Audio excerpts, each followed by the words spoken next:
up mga kapatay gutom? So namili ako sa Mega Market sa Pasig, guys. So ito mga napamili natin, guys, no? Na sobrang gusto nating uminom ng buko, guys, kasi iniisip ko kung bibili ako ng buko dyan sa dito sa prutas. Kasi doon sa prutas, yung mga nakabattled yung buko nila. So guys, ang mahal. Yung maliit, yung ganun kalaki lang nila na ilang liters, hindi ko alam kung ilang liters yun. Nasa 140 pesos na. Samantalang itong binili ko, 100 pesos, gantong karami yung buko sa palengke. So yun na nga guys, so buksan na natin itong buko natin. So, sarap uminom ng buko guys, sobrang init, di malaman yung panahon ngayon guys, kung ano ba nangyayari, di ba? Yung init na hindi mo maintindihan eh, no? Parang kayo lang eh, na hindi ko maintindihan. So ito, sasali na natin yung buko. Ay! Muntik tumapon guys yung buko. Ay! Tumutapon na nga. Teka guys, di ko alam paano salin yung gagawin natin dito. Tumutapon.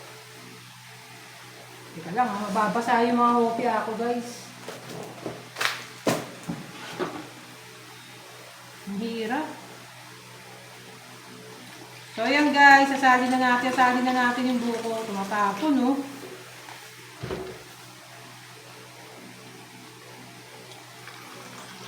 So yung ating buko juice, sinasali na natin. Yun, mukhang sakto lang siya. Ayun. So yan, okay. So pwede natin lagay sa baso. Sa ibang baso yung buko na natira. So lagay natin dito guys sa baso natin. So, pinaiwalay ko guys yung laman niya. Yung laman ng buko, pinaiwalay ko. So, sarap guys. Tingnan nyo naman. O, diba?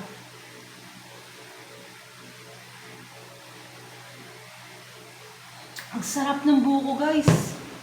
Tapos, ito yung laman niya guys. So, ito yung laman niya. So, lagyan natin yung baso natin ng laman. Yun. Sarap guys, may kasabay pa nga akong bumibili kanina guys, pulis.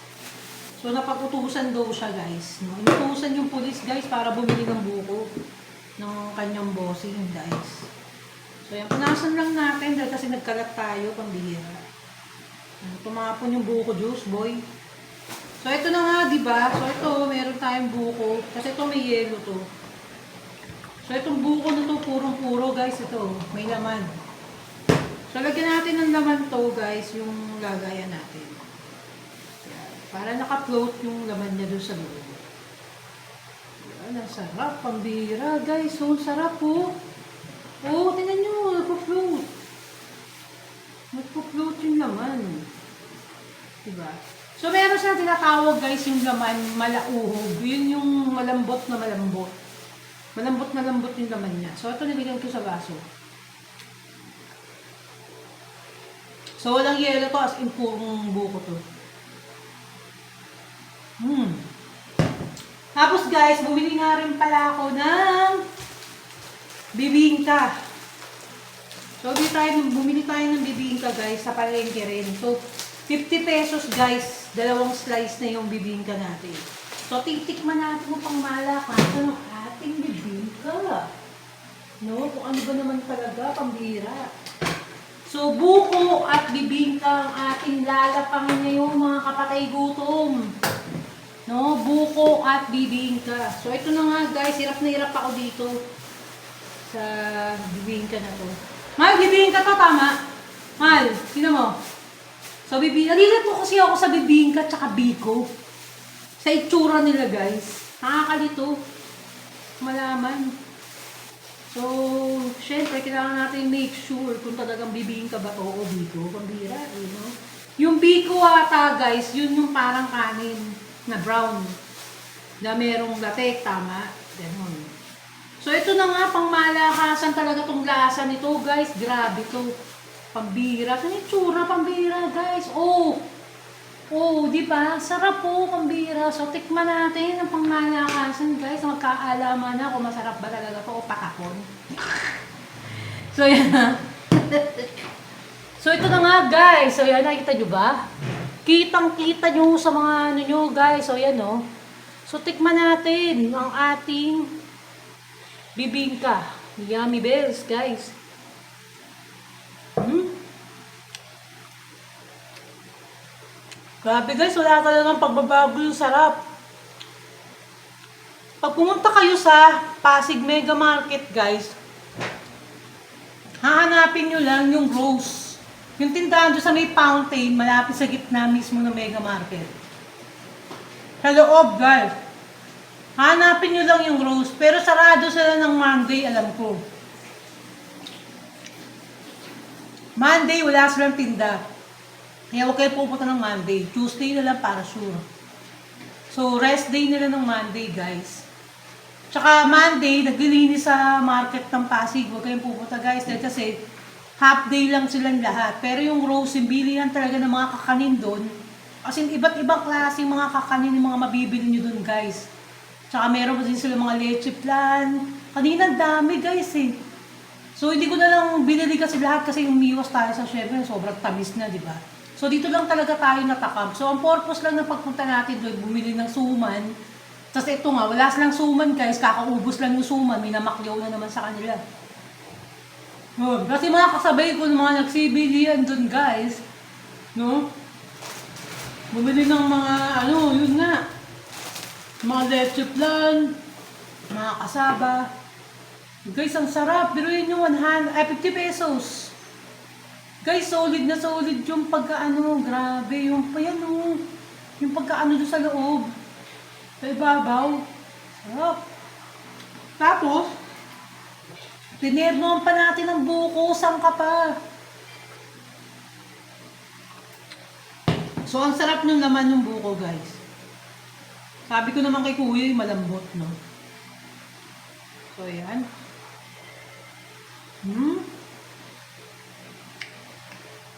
Sarap, guys. Sabi ko nga, wow na wow ako. Gusto ko ng malamig. Kasi na sobrang init kanina habang nagluluto ako, gumagawa ako ng vlog kanina. Kasi pawis na pawis na ako. Hindi nga ako nakakain guys sa init. Tapos, yun nga. Nawalan ako ng gana kumain.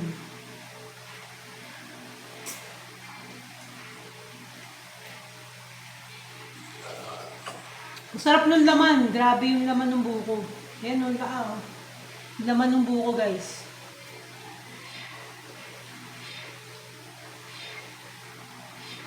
Sarap.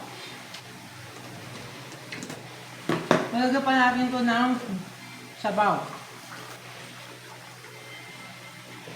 So yun nga, gusto ko nga uminom ng malamig kanina, guys. Tapos parang gusto kong ng soft drinks. Sabi ko, yung ko na napapadalas na inom ko ng soft drinks, guys.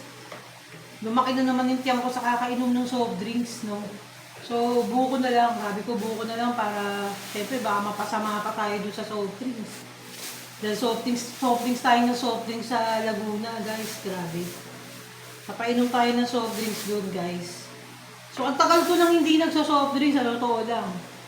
No, taon na rin ako hindi nagsa-soft drinks. O sa isang taon nata, bilang na bilang lang talaga yung pag-inom ko ng soft drinks, guys, eh. Pinatungtong kami ng Laguna, yun, doon ako napainom. So, ito na nga, guys, oh.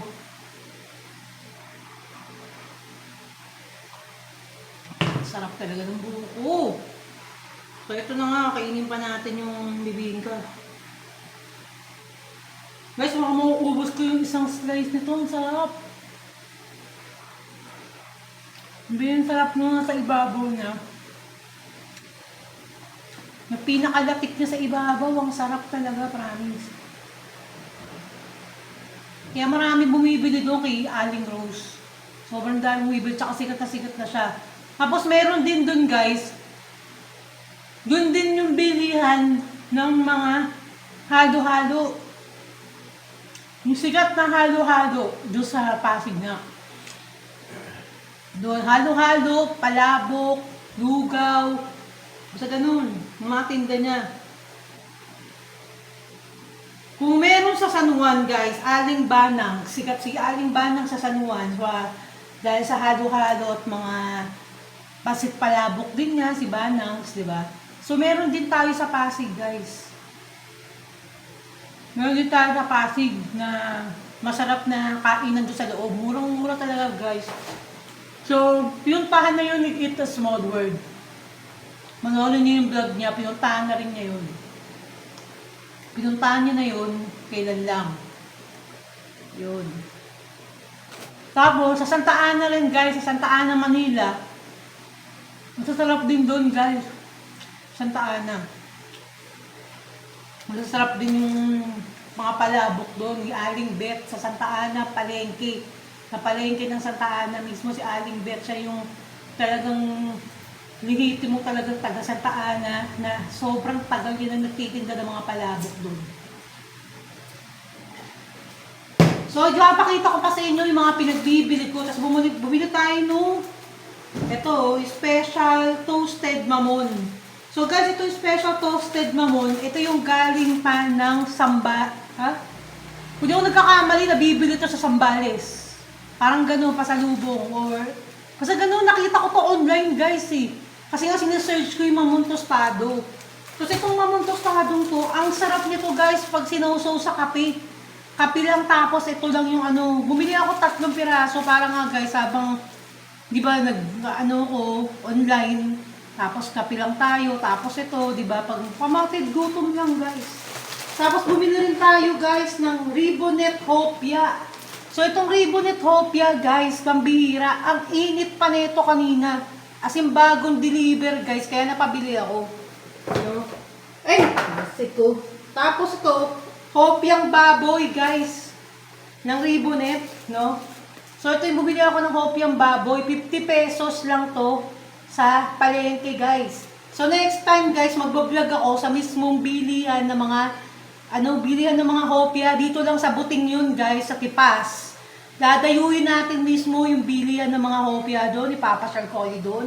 So sana makapunta nga ako, maging makapunta talaga ako doon. So ang bango guys, so bagong-bago luto talaga, ang init talaga nito kanina.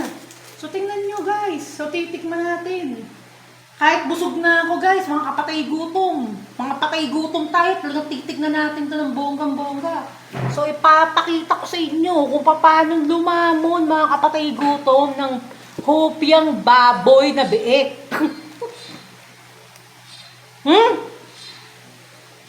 Ang init pa ng loob guys, talagang bagong-bago. Talagang sobrang sarap. Guys, ang sarap. Alam mo, hindi nga ako kumakain ng ganitong Hopiang baboy, talaga. Na, kasi minsan yung ibang nabibili namin, hindi siya bago, parang matigas na siya. Sobrang lambot niya guys. Ang sarap niya, kasi bago talaga itong Ribonet. No? So ito lang guys, no? Sinare ko sa inyo yung mga pinagbibili natin. Sana naging masaya kayo sa aking vlog, sa aking pagmumukbang, sa aking pagpuputrip, mga kapatay gutom. Huwag kayo magsasawa na manood kay Amore Vlogs. So babu na lahat mga kapatay gutom. Patay gutom tayong lahat. Babu!